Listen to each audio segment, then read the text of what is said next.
coming at you live from the heart of Lincoln, America. Welcome into 6 p.m. in Lincoln with former Nebraska linebacker Chris Kolarevic. Intercepted, ball game over. Picked off by Chris Kolarevic. This is 6 p.m. in Lincoln with Chris Kolarevic, sponsored by the Teammates Mentoring Program on 93.7 The Ticket and theticketfm.com. All right, welcome into the show. We got a very special guest today. It's 6 p.m. in Lincoln. Jake, we don't have that daylight savings change yet. We got to change No, that. we don't. I think we just got that changed like 3 weeks ago down to what it should have been. Anyway, we got John Bullock in the studio, former Nebraska linebacker, training for the draft right now. Welcome in. Yes, sir. Appreciate you having me. How's life? How you doing? Well, man. Good? Well, yeah. Just training and Training in Lincoln, correct? Yep. All right. Right. So how this show has been going. So I started doing the show probably 4 months ago, and they offered it to me, and I took it, not really knowing what I was going to talk about. I was just going to kind of show up and have guests on, and It's kind of developed into guys come on, share their story, and we kind of talk about mindset, what motivates them, what fuels them to go play great, and where they want to go. So I would love to start with hearing some of your backstory, like where you grew up, what kind of sports you were playing when you grew up, what led you to playing at Nebraska. So I'm originally from Omaha. I was the biggest Husker fan growing up my whole life. I always watched every single game, went to probably about 3 games a year, little kid. Just a dream to grow up and be able to eventually play for Nebraska, obviously. But, I was a multi-athlete. I love sports. I love competition. I played baseball, did some wrestling, ran track for a little bit, football, obviously basketball.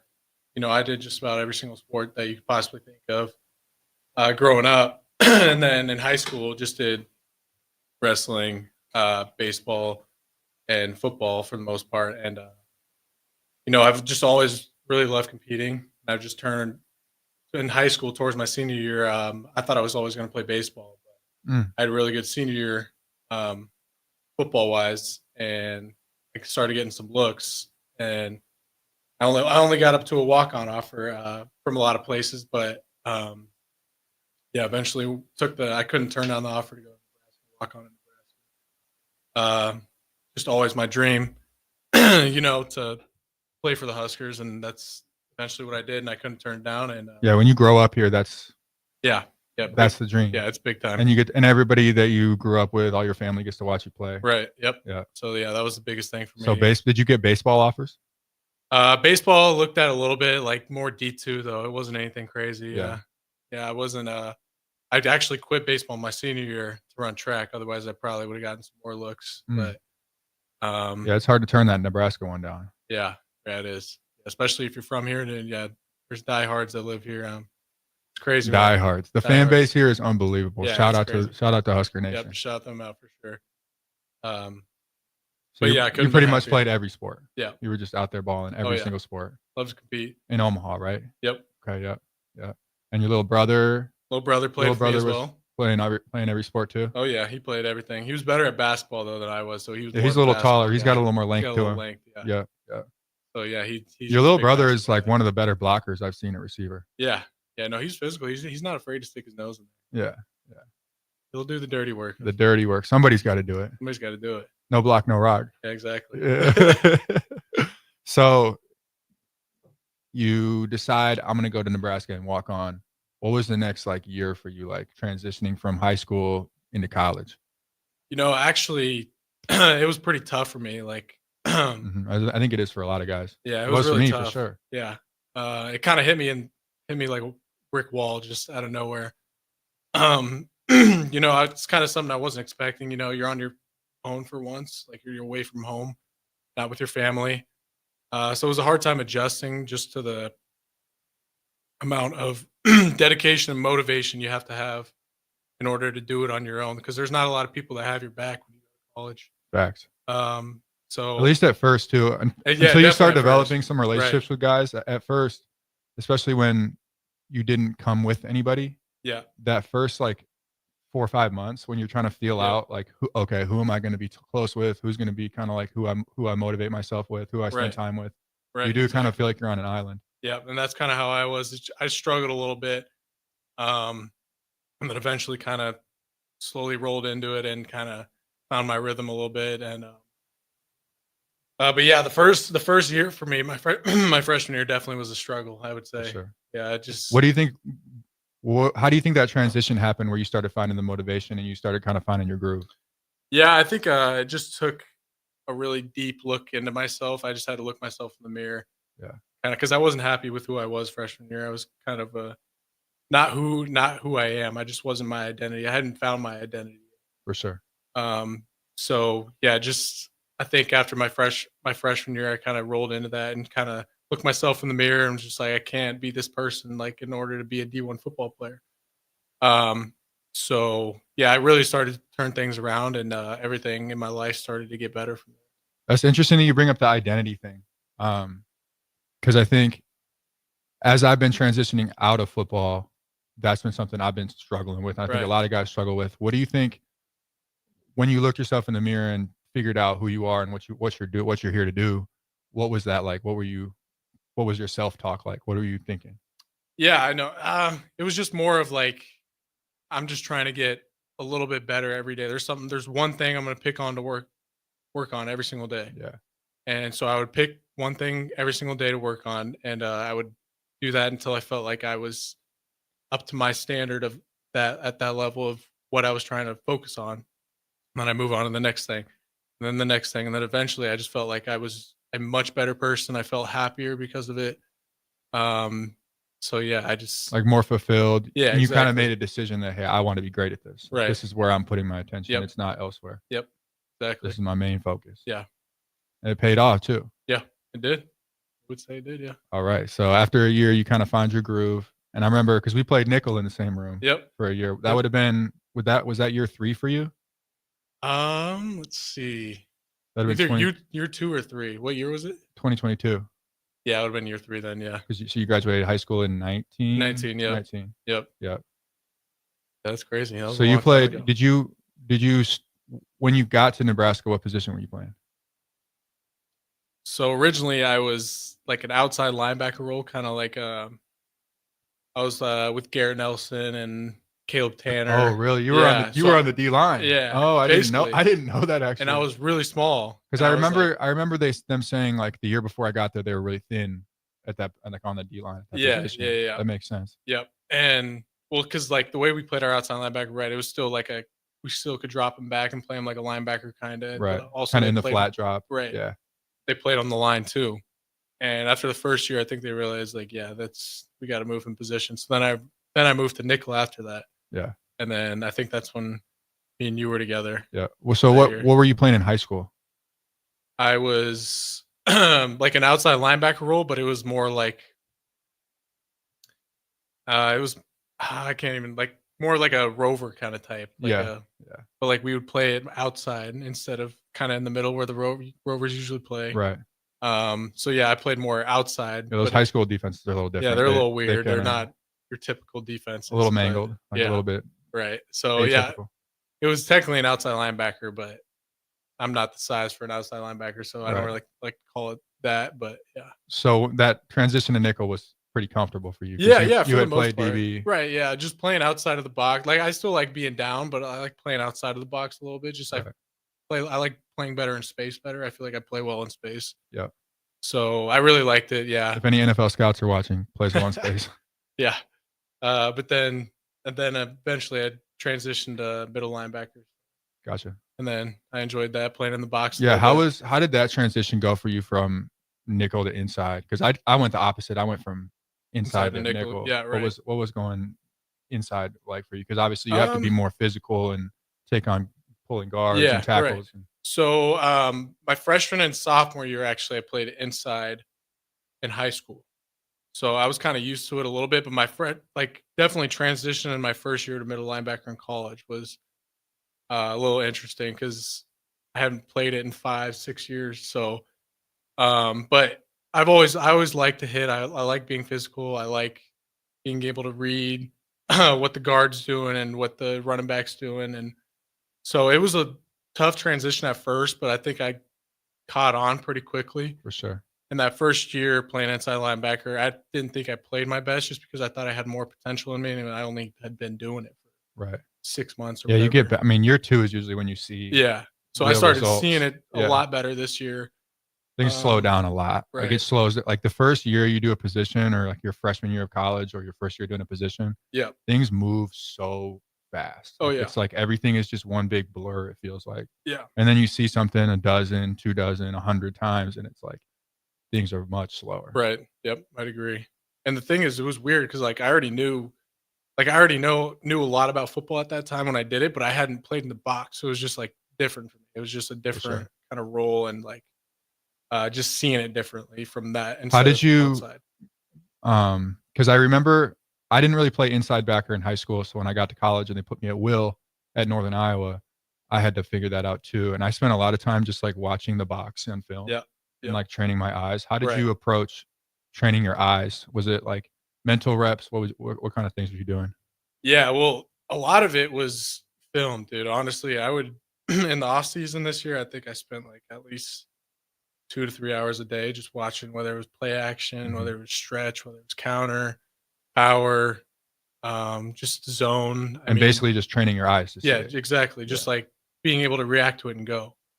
And so yeah, I spent a lot of time in the film room. And then obviously I had to do reps at it though. So, we spent a lot of time in the off season getting looks at it too, like on the field. And then spring ball came around, and then I felt a lot more comfortable.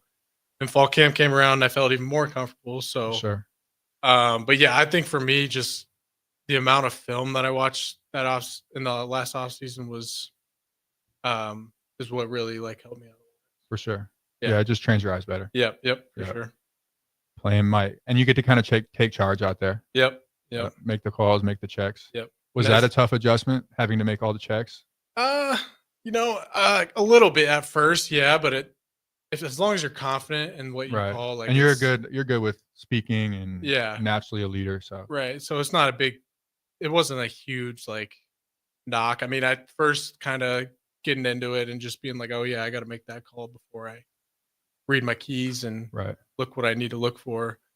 But yeah, at first maybe a little bit, but yeah, as things got going, it was pretty easy. You just got to be confident in what you're talking about out there. For sure. Jake, are we at that point? We're at that point. All right, let's take our first break. We'll be right back. Fingered wave on a gravel road. It's letting the kids take dad's truck to prom. It's Friday nights under the lights of a hometown football field. Eustace Body Shop knows small towns. It's where our values are rooted. We treat our people right, and in turn, they treat you, our customer, right. And we give back to our communities. Not much more small town than that. Eustace Body Shop, small town service, big city technology. The most recommended Eustace Body Shop. That's who we are. Hey, bestie. Whoa, how'd you snag that awesome set of wheels? I'm in the market for a new car, too. My friends at Members Own Credit Union. You're always in the driver's seat when it comes to your finances at Members Own. Always in the driver's seat, huh? Yep. They set you up with a loan that makes sense for your budget with great rates and top-notch customer service to boot. Looks like we're going to need to make a pit stop. Let's go. I'll drive. Hit the road to financial success and explore auto loan options with your best financial friend, Members Own Credit Union. For details, go to membersowncu.org/drive. Federally insured by the NCUA. Step into healing at Prairie Orthopedic and Plastic Surgery. Our team of top-notch medical professionals turns pain into progress with state-of-the-art treatments and compassionate care. Visit prairieortho.com and discover the difference in quality orthopedic and plastic surgery services tailored to your unique needs. Your health matters, and Prairie Orthopedic and Plastic Surgery is dedicated to helping you thrive. Reach your full potential. Embrace a better tomorrow with Prairie Orthopedic and Plastic Surgery. Big box stores are tempting for buying equipment for your high schooler in sports or for yourself in your sports leisures. But buying new is awfully expensive. Why not go somewhere with new and used options? Play It Again Sports has quality, slightly to gently used equipment, and 50% of their inventory is actually new equipment. And it's more than baseball, softball, and golf. They also have equipment for disc golf, fitness, hockey, and more. Plus, they're always buying products. Bring your gear you're done with and get trade money on the spot. Play It Again Sports at 48th and Vine. Hello? Hello? Believe it or not, old phones are one of the most common pain points in offices today. Many of these phones are beyond repair because parts aren't available to fix outdated devices. Whether it's a traditional phone system or cloud-based VoIP technology, Hamilton Business Phones can help upgrade your connection. We make it easy to sync your office phone with your cell for seamless call handling, no matter where you work. If your current office phone can't do this, you deserve better. Hire your local experts. Hire Hamilton at hamiltonisbusiness.com. Things that impair you come in many different shapes and sizes. Some are the shape of beer and liquor bottles. Others look like cigarettes but aren't cigarettes at all. These are the things we know impair us, the things our parents warned us about. What we're not always aware of is our new prescription or the over-the-counter medicine we picked up just for allergies or a bad cold. See, it doesn't just matter how much of a substance you take. If you are impaired, driving is deceptively dangerous. Don't drive impaired. Paid for by the NDOT Highway Safety Office. Bagels and Joe is the perfect place for breakfast or lunch in March. Try a double chocolate muffin with a leprechaun latte made with dark chocolate, peppermint, and Irish cream. For lunch, try the salmon panini with provolone, sesame oil, and tomatoes on a ciabatta roll with bagel chips. Perfect for Lent. 4 locations in Lincoln and 1 in Seward. Bagels and Joe. Are you a skilled mechanic looking for your next big opportunity? Constructors is hiring. We're looking for experienced mechanics to join our family-owned team. We offer competitive wages, great benefits, brand new service trucks, OEM-level diagnostic software, and career growth opportunities. Positions include lead and A-level mechanics for our shop and multiple field technicians. If you're driven and ready to grow with a company that's been around since 1908, apply today at constructorslincoln.com. Leprechaun Lemonade is back at Raising Cane's for a limited time. Enjoy the same freshly squeezed lemonade you love, just made green to celebrate St. Patrick's Day. So raise a glass to hand-battered, cooked-to-order chicken fingers. Cheers to crispy, crinkle-cut fries. Salute to secret cane sauce. And toast to, well, toast. Happy St. Patrick's Day from Raising Cane's Chicken Fingers. One love. Back to 6 p.m. in Lincoln with Chris Kolarevic. Sponsored by the Teammates Mentoring Program on 93.7 The Ticket and theticketfm.com. There we go. The mic's back on. We're back in studio. Quick little break. We got another 10-minute segment here. We got John Bullock in studio. We were just talking in the break about some NFL contracts. We saw Devontae Adams just got signed. So speaking of NFL, you're training right now for your pro day. Yep. How's that going? It's going well. Feeling healthy, feeling fast, feeling athletic. I'm just ready for pro day to come around. It feels like it's just dragging on, you know. Because they pushed pro day back because the season got extended. So it's usually like early March, but now it's later in March 25th. Because the season got extended. You're talking about the bowl game? Yeah, well, I think just like. Or what do you mean the season got extended? I think for like because the championship game is usually like early January. Oh. But now it's like January 20th. Right. So I think everybody's pro days gets pushed back. Gotcha. So yeah, I don't think it's just us. I think see. it's everybody kind of. I see. Around the same time at least. So yeah. Pro day. All right. What's your event that you're most comfortable with right now? Where are you at? I would say. That's a good question. I feel like I'm comfortable with them all. The one I can tell you what I'm least comfortable with. I would say broad jump. My broad jump's never been very good. That's a in my tough opinion, one. yeah. But that's the only one that I think that I'm a little bit worried about. But other than that, yeah, I think 40. I think I'll run pretty fast. Vert, I think I'll jump pretty well. 5-10-5 should be okay there. L drill, I should be okay there. Then obviously the drills afterwards should be fine there. But yeah, just probably the broad is probably the one I'm least comfortable with. What's your approach been like to training? Because I know once you get done with the season, you know how it is. Maybe a little sore, banged up. Right. What's your mentality been with training for this pro day?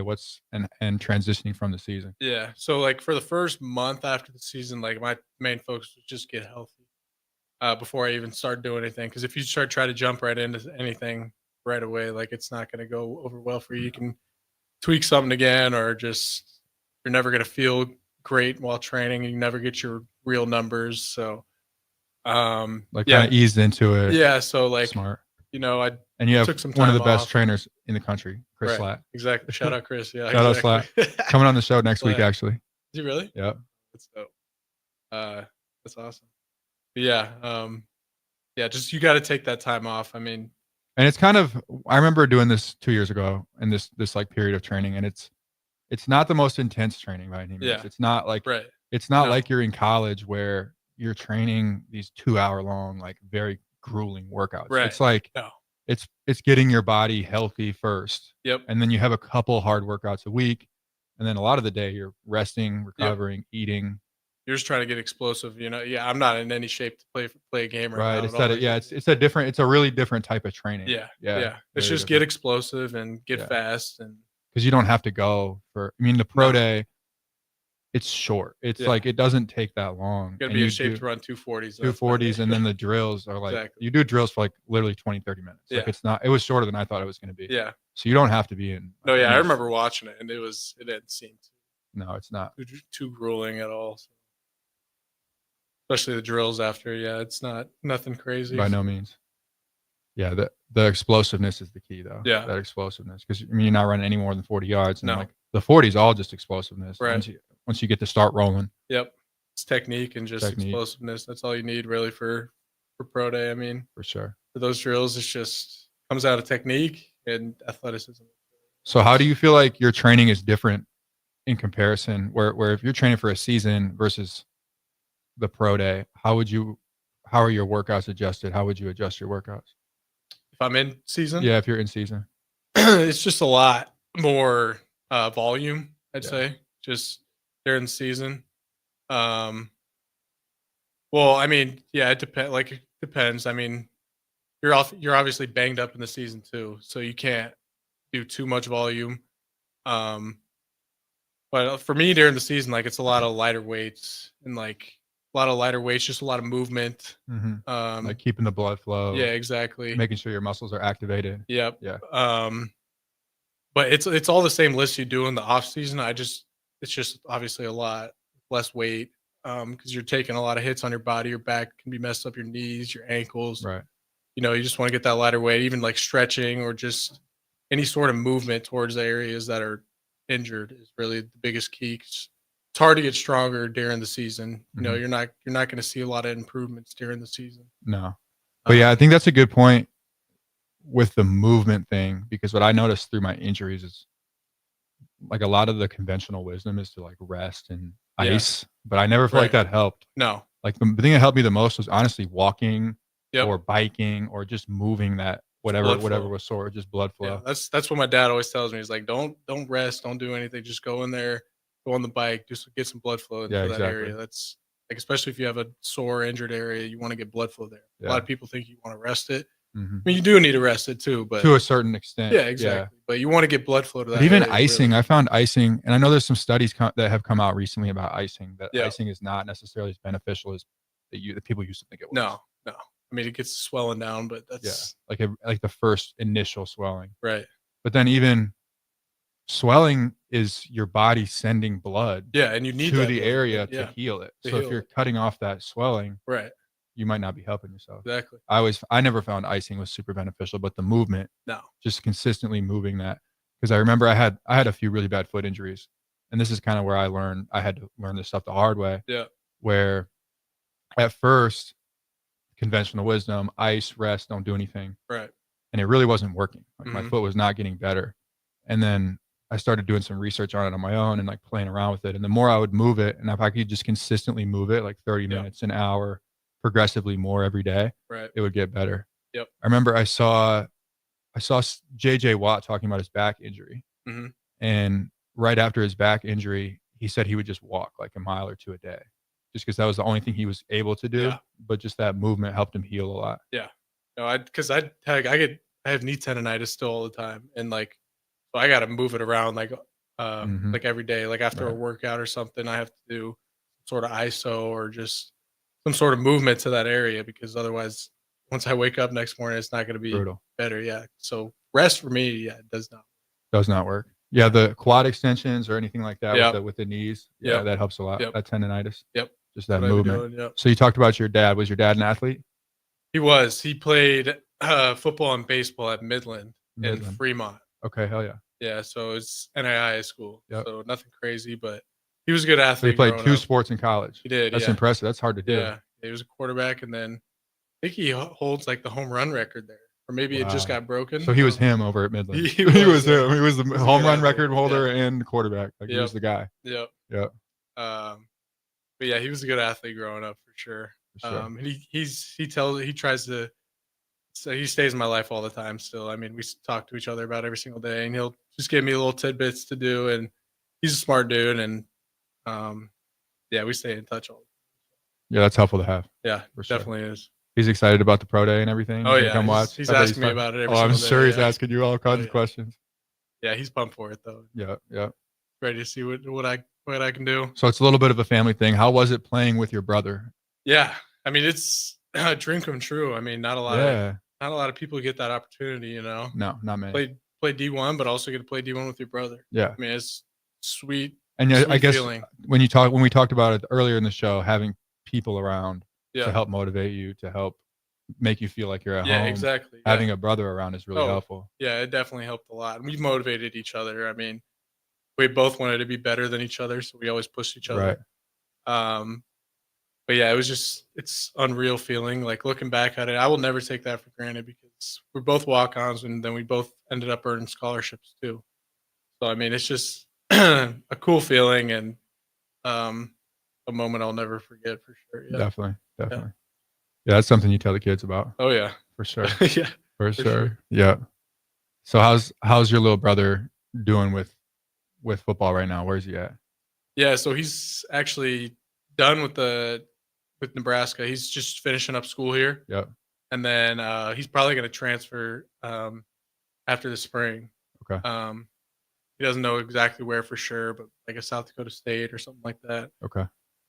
Just to get some touches, you know. Go play with Isaiah. Yeah, go play with IGC, and Kobe Brett's just transferred there as well. So be a cool deal. The Jackrabbits. I played them like 4 times at UNI when we were there. Yeah. They got a beautiful new stadium. Yeah, I've seen that. Yeah, that's cool. But my last year at UNI, we played them. We kind of got beat pretty bad in the regular season, and then we went and got them in the playoffs, which felt pretty good. That's sweet. Yeah, they've always been pretty good too. So. They've always been pretty good. Yeah, they're one of the better FCS teams right now. Yeah, and I think North Dakota State kind of raised their level because they were like rivals. Yeah, so they had to step it up a little bit. Feels like either one of them wins it every single year. Pretty much. Crazy. James Madison too. Yep, they're another, but now they jumped up a level. That's true. So. That's true. Yeah, I think their last year in the FCS, they beat us in the semifinals. We went to their place. North Dakota State did, or James Madison. Oh, yeah. North Dakota State, they're still in the FCS, which is I know they dominate. Them and South Dakota State need to. Yeah, they need to move up maybe. I think they like that they can win championships down there. Oh yeah. Like if you move up, like James Madison's not winning the Natty in FBS. Yeah. But they couldn't in the FCS, and it's pretty awesome to win the FCS. Oh yeah, for sure. I mean, it's still elite level of football too. Yeah. Like it's not. Yeah, there's some good players down there. Yeah. Yeah. Yeah, for sure. That 2014 playoff too. Yeah. 24. I know. A lot of games. I could see the FBS going to 24 eventually. I think it keeps so. expanding. Yeah, we keep expanding it because people are going to be more mad that they're left out, and then right. It's going to be like, all right, we'll move it up to 16. All right, 20, and then just keep going from there. So. Yeah. But I kind of like the feel of that though. Like I didn't. The 14 playoff, it was cool, but like it's like we need more. We need more than 4. 12 is good. Like 12 is a good amount. 12 is a good amount. Like an 8 seed Ohio State winning this year, like they would have never done that in the 14 playoff. Never. I don't know if anybody lower than a 12 seed would ever be able to win though. No. It'd be hard for like a 20 seed. It just makes more to fun win. to see like an upset though, like a right 14 being like there'd be some 3 good seed games. Like there'd be some great games. Yeah. And how they would set it up was the first 8 teams got a bye. Yeah. And I think every conference had an automatic bid. And then because if you did that in the FBS, there's all these group of 5 conferences, everybody would get an automatic bid. Yep. And then the best 8 teams, like the top 8 ranked teams, would get a bye. Yep. But then you get in the situation where you get some lower conferences with the automatic bid and they get spanked. Mm-hmm. But I mean, but it'd be cool to see like one of those guys upset like one of the higher seeds. Like a Louisiana Lafayette or something come in and beat an Ohio State. play in Ohio every single year, and then all of a sudden they just knock off Alabama in the playoff. Right. Yeah, the playoffs good for football. We needed a playoff. Oh yeah, for sure. Yep. And I hope it keeps expanding. That'd be cool. I think it will.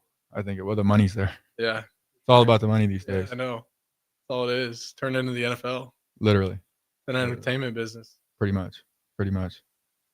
All right, Jake, we got that time? We're at that time again. All right. Let's take a little break. We'll be back in a few minutes. See ya. Your home is your empire. Protect it with Empire Fence. Get a free instant quote with the online estimating tool at empire-fence.com. See an upfront estimate with no hidden fees. An Empire Fence can provide privacy and improve the appearance of your home. Keep kids and pets in or out of your yard. Increase security and add value to your property. Visit empire-fence.com now to view the stylish and maintenance-free possibilities for your home and get a free instant online quote. Let Empire Fence protect your empire.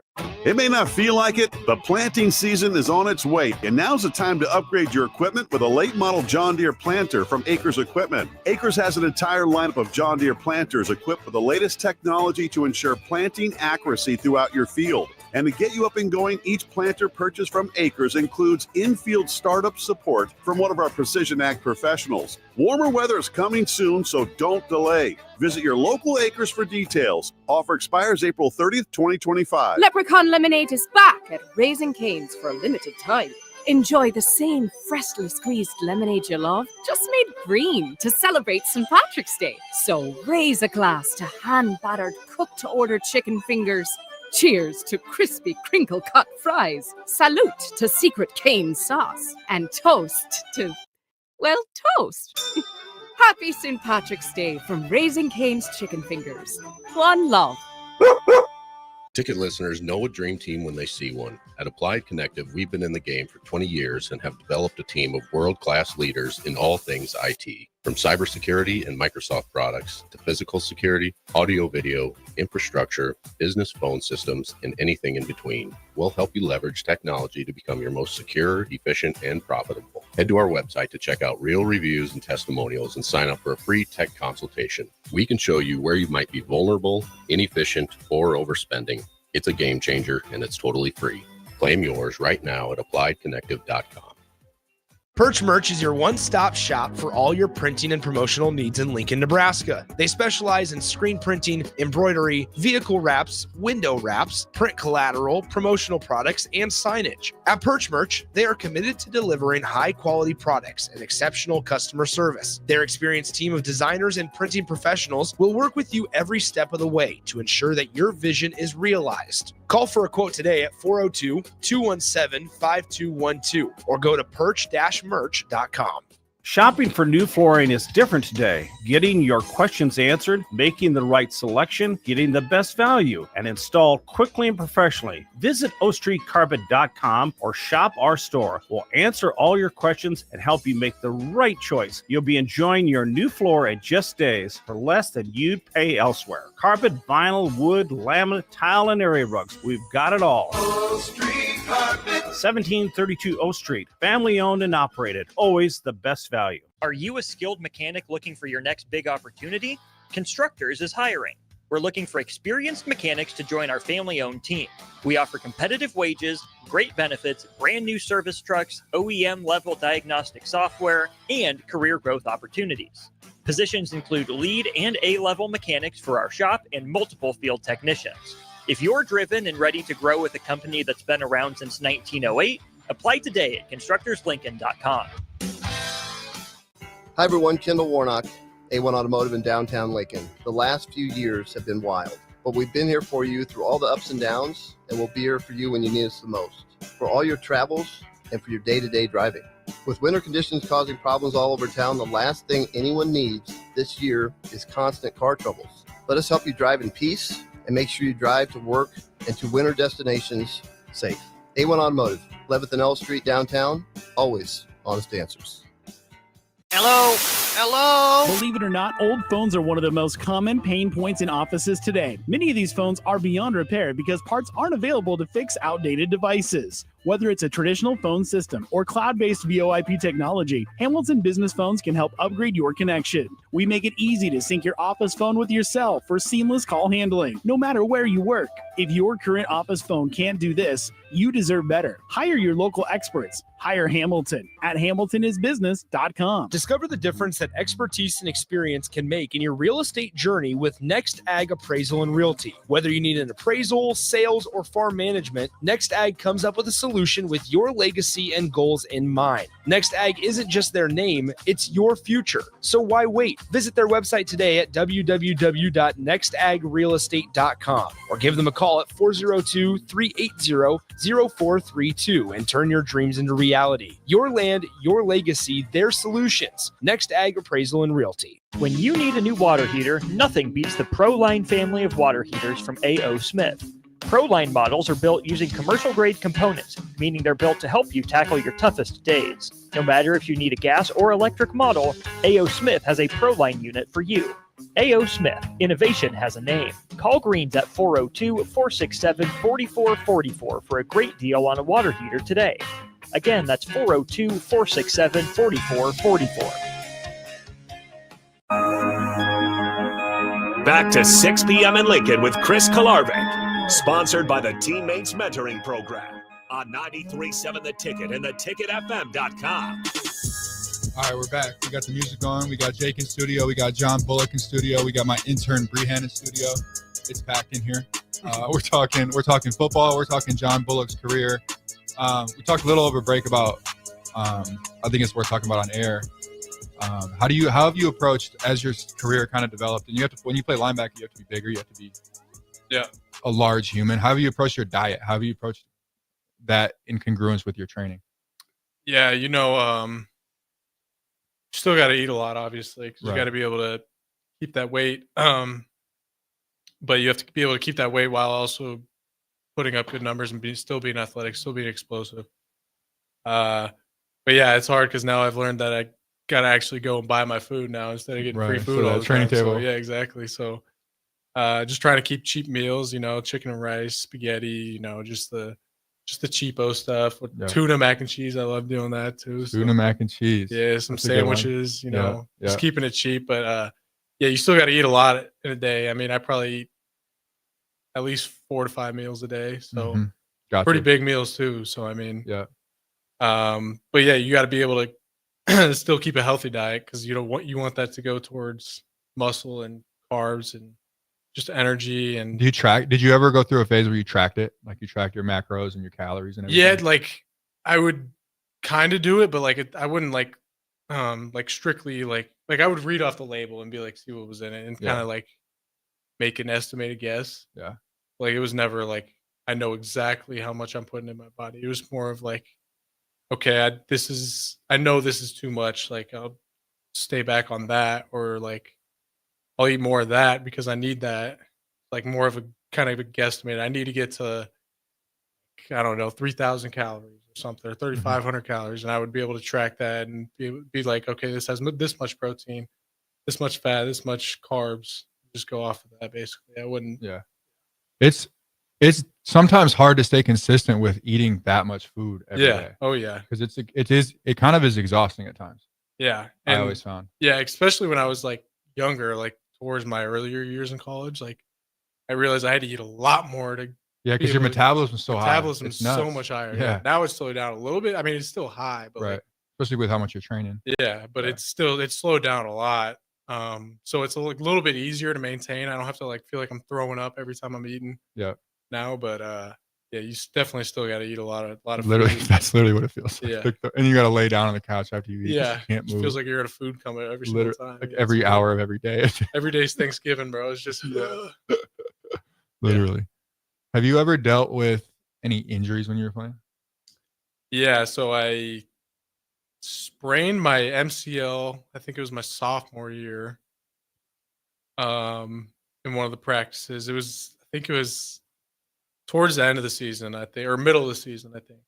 And I think I had to miss the rest of the season because of that.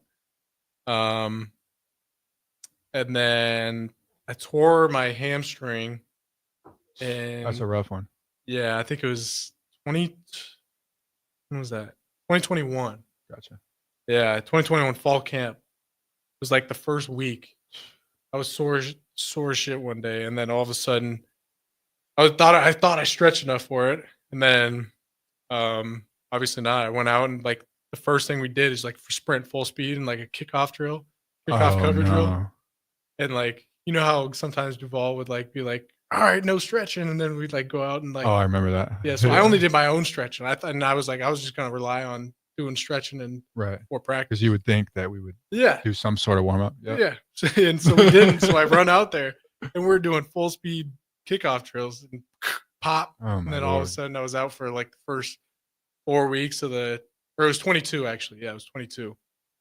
The 22 season. I think that was your first year too. Yeah, 21 was my first. 21, yeah. So it was your second year, yeah. So 22, I think, is when it happened. Yeah. I think I remember that actually. Yeah. Was it like was it torn or was it? It was like a grade 3 strain. So it was like they said I didn't need surgery, but it was like if I would have torn it anymore, that probably would have needed surgery. So it wasn't like torn. Right. But it was good enough to keep me out like 8 weeks, something like that. What was that process like? Kind of come back from that mentally, physically, all that. Yeah, injuries always suck coming back from, but I think when you're younger, they're almost kind of a blessing in disguise, just because you're able to learn mentally better instead of always feeling like you got to like go out there and physically prove everything you're doing. That's actually a good point. So. I took it as a blessing in disguise, just it forces you to kind of develop a different skill set. Yeah, exactly. To kind of learn from the older guys a little bit and kind of see how they approach everything. Yeah. Almost like take a step back. Yeah, exactly. Where when you're playing, you're so in it and it's intense and there's so many things going on. Right. And your guard's kind of always up. Yep. And you're in that like a little bit of survival mode. Exactly. But then when you get hurt, you can kind of take a step back and observe and watch, and you definitely learn a lot from doing that. Exactly. Yeah. So exactly. That's how I felt. Interesting. That's an interesting perspective. I haven't heard anybody talk about that. Yeah. And I think those are the only like two that that really like. I mean, obviously, I've had other injuries, but I've been able to play through them. But those are the two that like I couldn't really play through, I guess. But yeah, those are the only two that I can think of. But yeah, those injuries definitely helped me in a way. I always try to take something positive out of any negative. Though you can't let a negative become a double negative. You can't, and you can't hold on to it. No.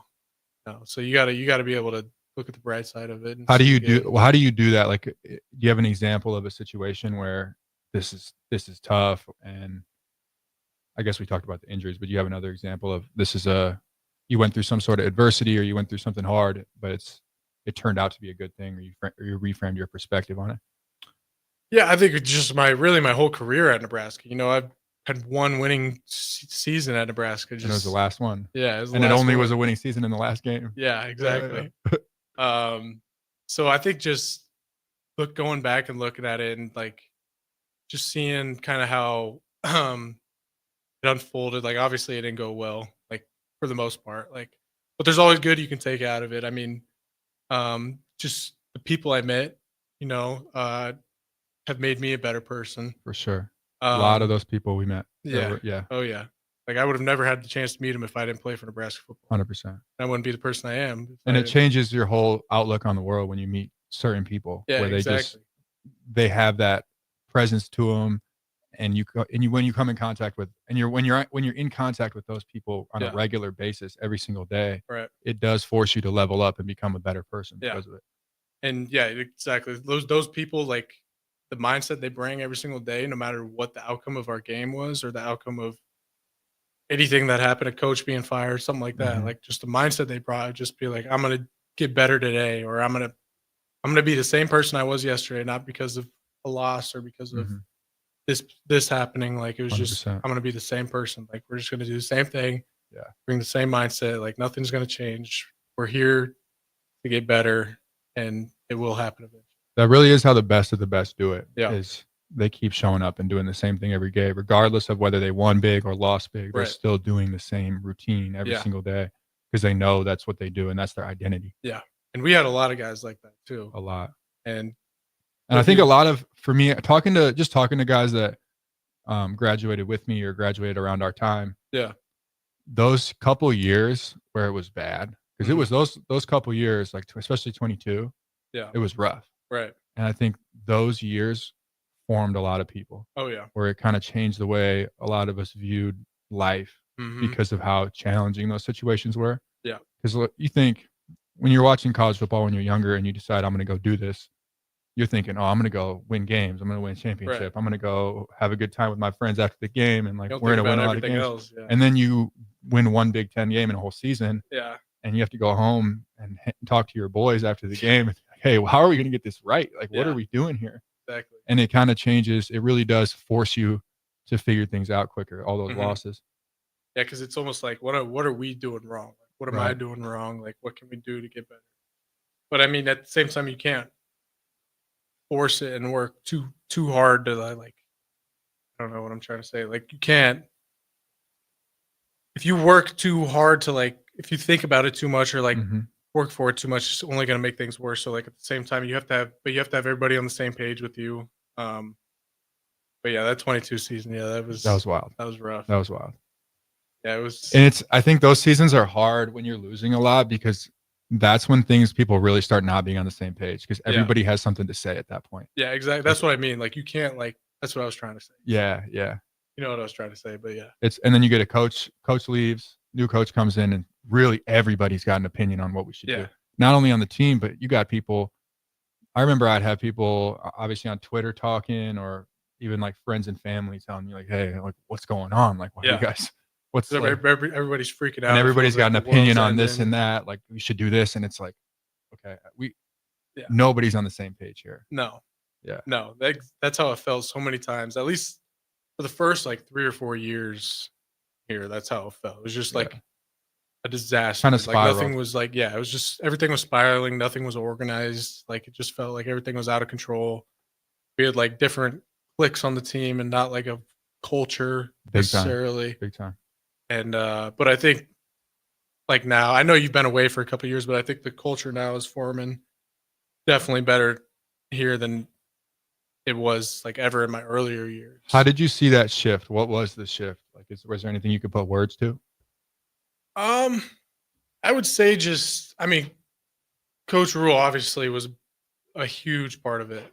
And I give him a lot of credit because he changed a lot of our perspectives and kind of how we go about things and view things. Like, a lot of the older guys, we weren't really sure when he first came in, like, how's this going to go? Is this going to be the same thing over and over again? Just new coach, rinse and repeat. But, you know, I think we really respected Coach Rule when he first got there. And once we kind of saw him do things the way he does it. And I think that started to shift our mindsets. And then a lot of the older guys started buying into it. And then once the younger guys saw the older guys buying into it, like, everybody was kind of buying into it. And I wouldn't say it was perfect last year. Like, we definitely could have been better in that department. But I think I'd say the culture has definitely shifted. And I think it's definitely on an upward trajectory. More of a cohesive. Yes, unit. exactly. Everybody moving in the same direction. Yeah, 'Cause everybody's it did working feel towards the like same- there were so many different Yeah, forces pulling exactly. you in different directions. Yeah, because you had guys that would come in late, or You did. guys that would be 30 minutes early. Like, there was just two different levels Right. to it, and now I think it's kind of, And it wasn't necessarily punished or rewarded. Yeah, when exactly. it was, Yes, yes. That was the biggest thing. Is like, it wasn't frowned upon. Like, the coach, or shouldn't say frowned upon, but like, the coaches didn't. There was no consequences. Yeah, there was no consequence. So Yeah. just I saw a rule talking about this went viral of him talking about did you see the TikTok thing? I About did. how Yeah, I they did. did the see that. TikTok workout. Yeah. I thought that was hilarious. That's funny. That's kind of who he is, though. Like, Right. it's just, And it feels like he's somebody that'll check people. Yeah. Like, if you're doing something that he doesn't appreciate or Oh, yeah. want He'll you to let you do, know. he's going to let you know. Yeah, he will. Where I think you need that in a leader. Oh, You're yeah. not always going to be like, the leader's not always going to be Be your friend. the friend. be- Yeah. You have to be somebody that if there's behavior that you're not appreciating as a leader, you have to let them know. Yeah, and he'll be that to you too. Like, he's a great guy to talk to, great guy to ask for advice or any of that. Right. Like, obviously, you gotta. That's what makes him great, though, is because he's able to be like, no, this isn't how you do it, too. So, yeah, just having both those sides to him is what really makes him respected, and why people like him so much. Yeah. Yeah. I think he's on that track. Yeah. He's I'd doing a say little so. bit of a media run right now. Yeah, he's on he a bunch of is. shows. I saw Yeah. him. I was watching the Pat McAfee Pat show. He McAfee went on show, there. Yeah. Yeah. That's funny. Yeah, he loves going out and talking to people. But As he should. Yeah. As he should. Yeah. You kind of have to. You kind of have to these days because there's so much. Media. Put yourself out You there, have bro. to. Yeah. You got to. That's just the making modern landscape. making a name and a brand for us too. So like. Yeah, exactly. Bringing national attention to Nebraska and hopefully have some success. And Yeah. I think you left the program better than you found it. I'll say that, Without a doubt. you know? Yeah. Which is admirable. Yeah. And I think that's what legacy is you left it better than you found it. Yeah. That's for sure. Which is not easy to do sometimes. Yeah. In certain situations. I would agree. So how do you feel about the direction of Nebraska now that you left? How do you feel like you left it? I think like I said, I think it's like heading in an upward trajectory. Agreed. We got a lot of talented young players that are either there or coming in. They're getting bags now. Yeah. They're getting bags. We were talking about it before the show. And just some baffling numbers, honestly. Yeah. That I never would have when I was playing, that would have been a dream. Unthinkable. Yeah. No, that's something you can dream of. Yeah. Literally. Yeah, we left at the wrong time, man. We did.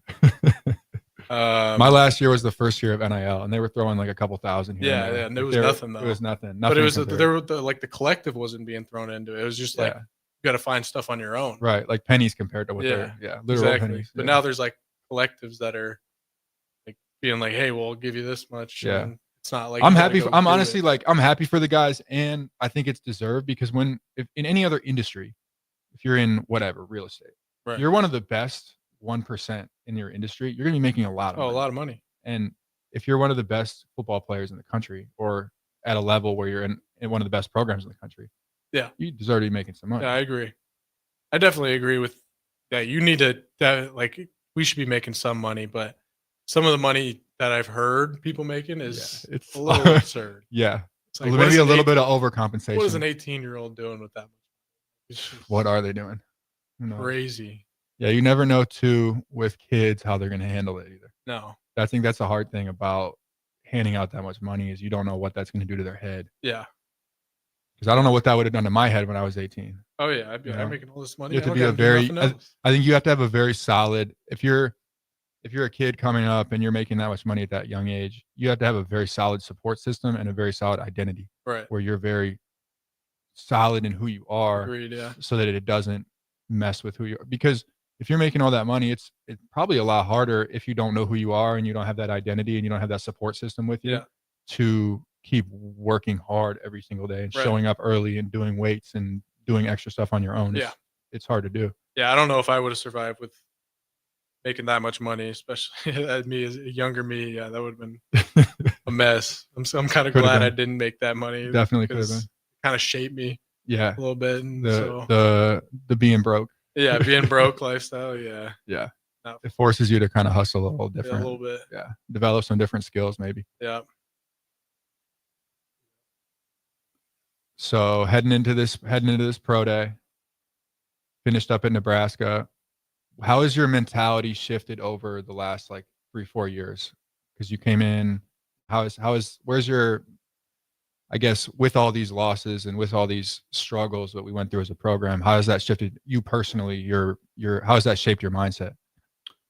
I would just say, I think I'm almost built for adversity. Anything that I feel like I see now is almost not as much of a threat, or I don't feel it as much as I probably would have, just because I've seen so much crap already throughout my career. Get a little numb to it. Yeah, it's almost like a numbness. Almost jaded or numb. Yeah, and it's a little bit, and it's just you can't. There's nothing else to do except you got to keep pushing. Be better tomorrow. There's nothing else you can do. You can't just take a step back. You always got to take a step forward. I think when things like that were happening, it was easy for me to take a step back. Yeah. Or little things would happen, sure. and it would really knock me off my course. It would really make me question myself or question what was going on around me. Yeah. And I would start changing things about my routine or what I was doing. But as time went on and I took more of those losses and I went through some of those struggles and adversity, it kind of allowed me to have more of a solid identity and be able to keep showing up and doing the same thing every day. Right. Yeah. I'd say in my earlier years, like whenever something bad would happen, it'd be like easy to kind of step back behind the crowd and kind of hide. But I'm actually really glad you said that. Yeah. Yeah. So, but like now it's like, you can't do that. You got to face your problems, face Head everything on. you're going to. Yeah. Head on, face. Yeah. I'm really glad you said the thing about when hard things happen, it's easy and it's kind of your first instinct, especially when you're younger, to step behind the crowd. Yeah. And let the situation play out and kind of take a back seat. Right. But as you've seen these hard things and you've gone through them, it allows you to step up because you know how to fix it, or you know what you do every day, and you're not going to change that. So it kind of allows you to step up and be more of a leader because you have more of a solid core of who you are. Right. Yeah. For sure. All right, brother. Thanks for coming on the show. Yeah, thanks for having me, brother. All right. Appreciate you. That's a wrap on it. We'll see you guys next week.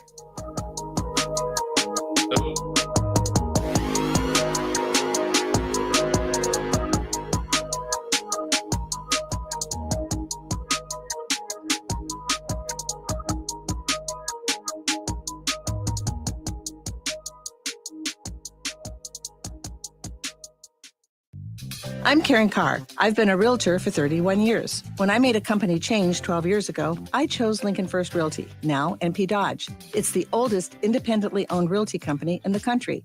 Since becoming NP Dodge, we've continued our tradition of community involvement. Our management and staff are always available to offer support in marketing, technology, social media, and educational opportunities. Expand your career with NP Dodge. Call Eric at 402-434-2222.